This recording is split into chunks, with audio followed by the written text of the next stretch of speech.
Hello, my friends, and welcome back to Kurt Berglund's Baseball World. You know, this week we are focusing on the long-running and extremely popular with you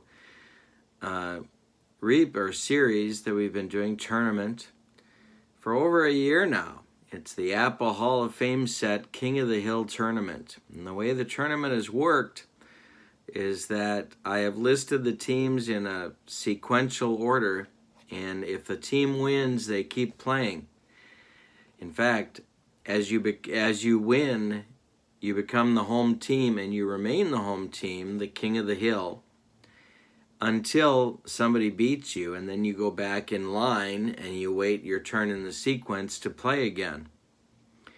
Well, we are up to the World Series of our tournament. It's a best-of-3 World Series, and it's going to feature the two best teams of the tournament. They are the Negro League's Hall of Famers against a team of Hall of Famers and a few not quite Hall of Famers from 1981 to the present from the National League. The Negro League's Hall of Famers have earned the right to be the home team, have the home field advantage in this series. Over the next 2 and maybe 3 nights, we'll be playing the games on my channel at 6 p.m. Central. Tonight's Monday, so tomorrow night, Tuesday, and Wednesday for sure we'll have games 1 and 2, and if necessary on Thursday we'll have game 3. I'm kind of expecting the series to be a 3-game series, but we'll see how it goes.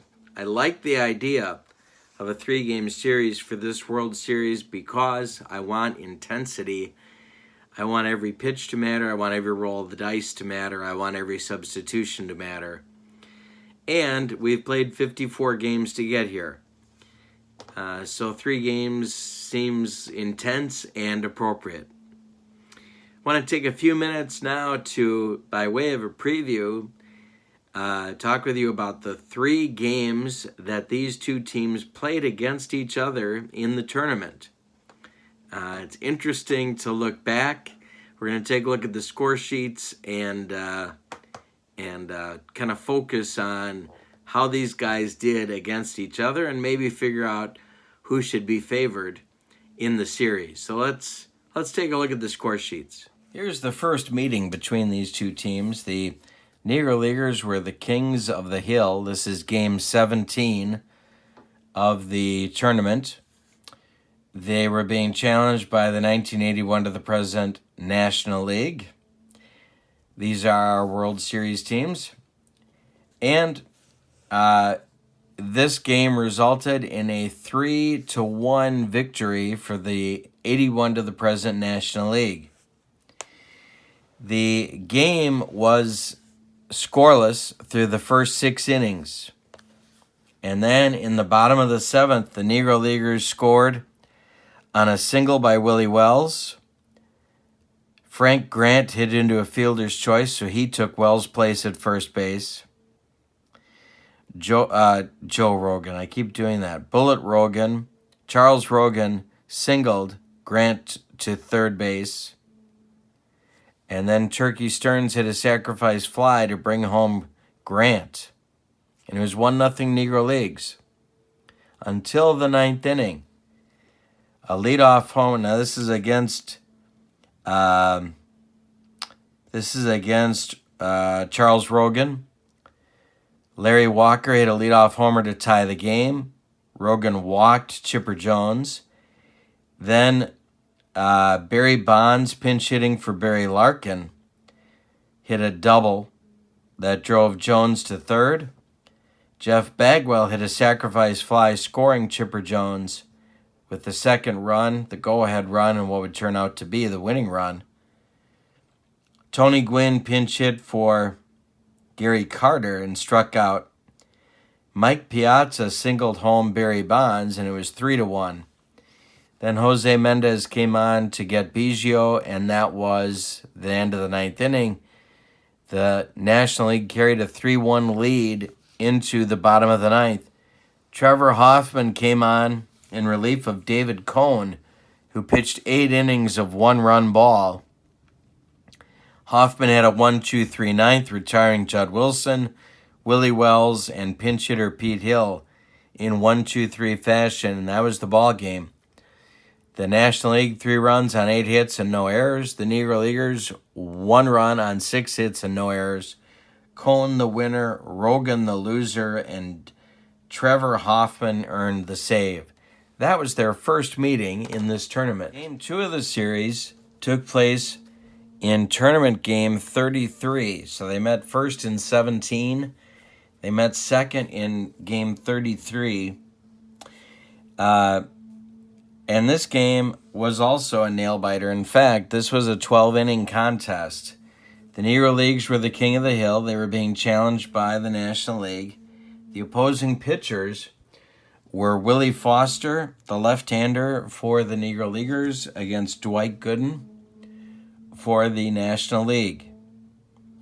The game was nip and tuck early on. A homer by Barry Bonds, a homer by Jeff Bagwell for the National League, and a homer by Turkey Stearns for the Negro Leaguers until the 5th. And a single by Ray Dandridge, a single by Frank Grant, a sacrifice by Foster, a ground out by Turkey Stearns, and then a single by Torriente.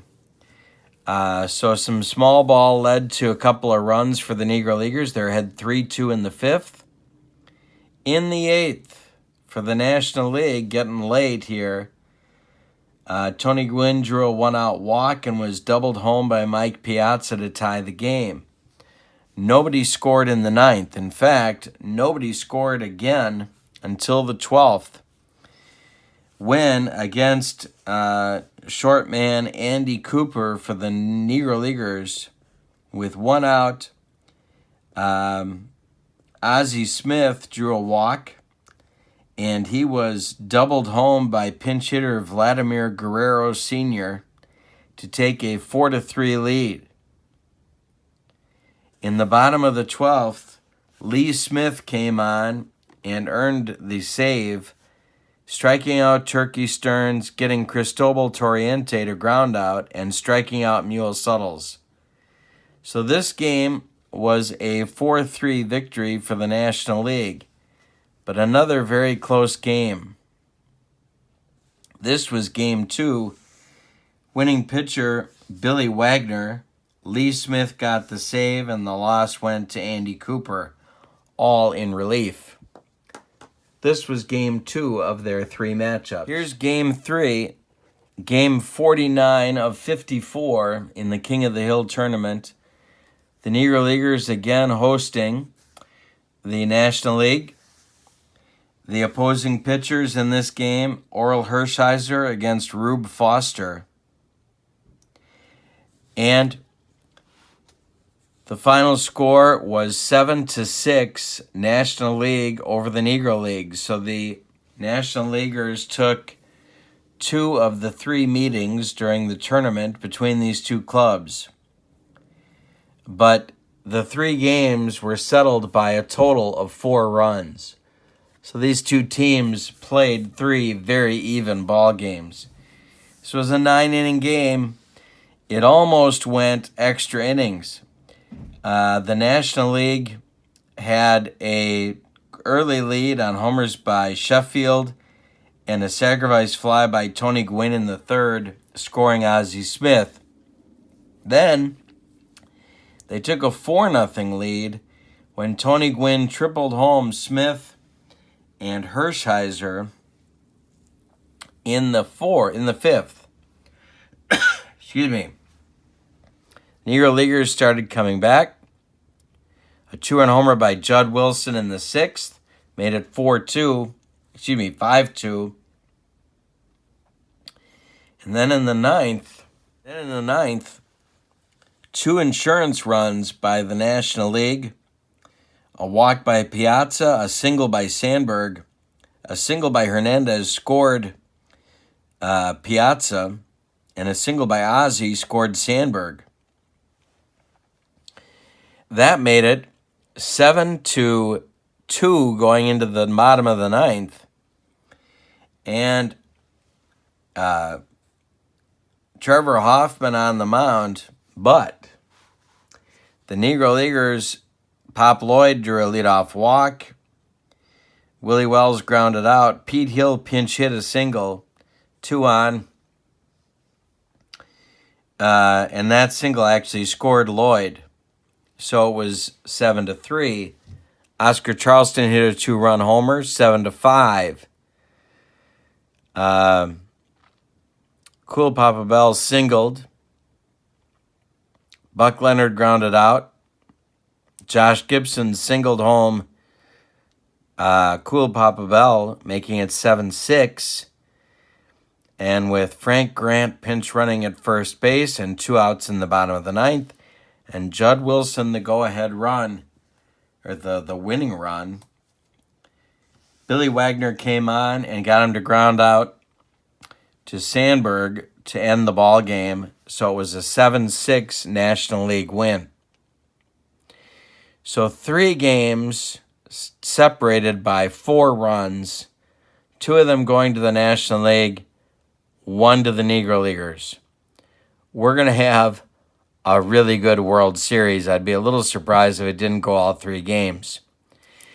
Tomorrow night, Game 1 will be Greg Maddux for the National League, and Smokey Joe Williams for the Negro Leaguers, a pair of right-handers. Historically great pitchers. I hope you'll join us, 6 p.m. Central. Thanks for joining me, and thanks for being part of the King of the Hill tournament.